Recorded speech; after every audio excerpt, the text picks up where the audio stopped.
Que la grâce de Jésus notre Seigneur, l'amour de Dieu le Père et la communion de l'Esprit Saint soient toujours avec vous. Bien-aimés dans le Christ, en ce deuxième dimanche du temps de Carême de l'année B, nous sommes dans une deuxième étape de notre marche avec le Christ. Aujourd'hui, le Christ est révélé par sa transfiguration en tant que Fils de Dieu. La seule chose que Dieu exige de nous est d'écouter ce Fils. Celui-ci est mon Fils bien-aimé, écoutez-le. Si nous écoutons le Christ, nous réussirons notre marche avec lui pendant ce temps de Carême.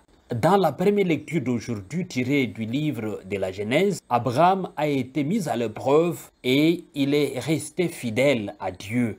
Dieu a demandé à Abraham d'offrir son fils unique comme sacrifice. Abraham obéit. Que nous apprend Abraham aujourd'hui? Le premier est qu'il était attentif à la parole de Dieu et qu'il obéissait au commandement de Dieu. Le second est sa confiance en Dieu. Le troisième est sa générosité envers Dieu. Bien, chers frères et sœurs, Abraham, c'est le vrai existant, l'homme qui accepte l'inacceptable. Allait offrir son fils, le fils unique. À Isaac, le fils unique, le fils de la vieillesse, la chose la plus précieuse pour Abraham et sa femme Sarah. Bien, chers frères et sœurs, quand nous regardons l'exemple d'Abraham, nous sommes tous invités à offrir au Seigneur une offrande agréable, à offrir au Seigneur notre vie, à secourir les autres en donnant de notre temps pour le bien des autres. Abraham est sorti de la dynamique physique. Abraham est sorti de la dynamique esthétique.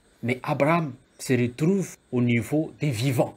Abraham, c'est un vivant. Le vivant, c'est lui qui accepte le sacrifice. Le vivant, c'est lui qui s'engage. Le vivant, c'est lui qui se donne, même jusqu'au sacrifice suprême. Bien, chers frères et sœurs, notre deuxième lecture de ce dimanche est très encourageante car elle est pleine d'espoir. C'est surtout en cette saison de Carême. Paul nous offre trois assurances. Il n'y a pas d'opposition, il n'y a pas de condamnation, il n'y a pas de séparation. C'est parce que Dieu a gracieusement donné son Fils unique pour nous. Ainsi comme Abraham, Dieu n'était pas égoïste, voilà. Il a plutôt voulu volontairement abandonner son Fils pour nous. Car Dieu a tant aimé le monde qu'il a donné son Fils unique. Jean chapitre 3 verset 16. Comme Abraham, Dieu n'a pas été égoïste. Il a envoyé le propre Fils. Et quand on voit dans, vous savez, dans la parabole de vigneron, quand le maître envoie bien deux serviteurs pour réclamer la récolte, le résultat, le fruit,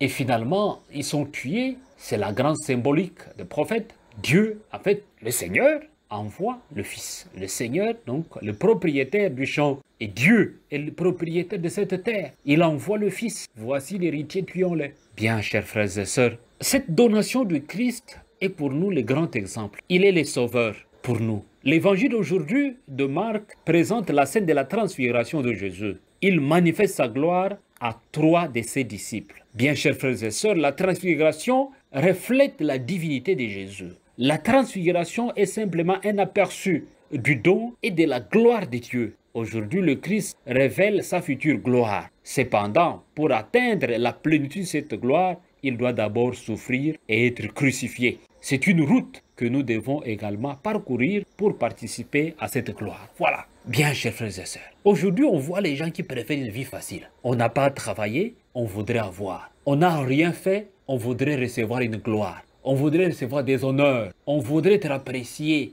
Non, la gloire passe par une route de souffrance et de sacrifice. Comme Jésus lui-même qui passe par la souffrance et par la crucifixion. Il meurt sur la croix. Le Fils a obéi au Père. Le Fils a glorifié le Père à travers l'obéissance. Et le Père les glorifie à travers la gloire sans fin, à travers la victoire de la résurrection. Il est le vivant, le Christ. Et donc la transfiguration, il s'agit justement de cette future gloire. Il se transforme d'une blancheur à l'auteur d'une blancheur sans pareil. Voilà, l'évangile d'aujourd'hui est un message d'espoir. C'est parce que Dieu nous a révélé la gloire qui sera la nôtre aussi à travers le Christ Jésus. Dieu a parlé avec éloquence et confirme la seigneurie de Jésus, le Christ. Celui-ci est mon Fils bien-aimé. Cependant, Dieu ne nous demande qu'une chose de notre part, écoutez-le.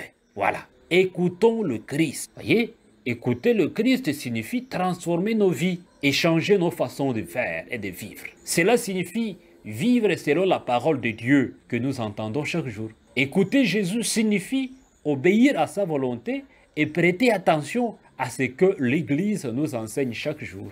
Bien, chers frères et sœurs, le Christ nous parle à travers le pauvre. Le Christ nous parle à travers les sans-voix, les marginalisés, le malade, à travers les vieillards abandonnés dans des rues, à travers les enfants abandonnés dans des rues, à travers des millions de bébés avortés partout dans le monde.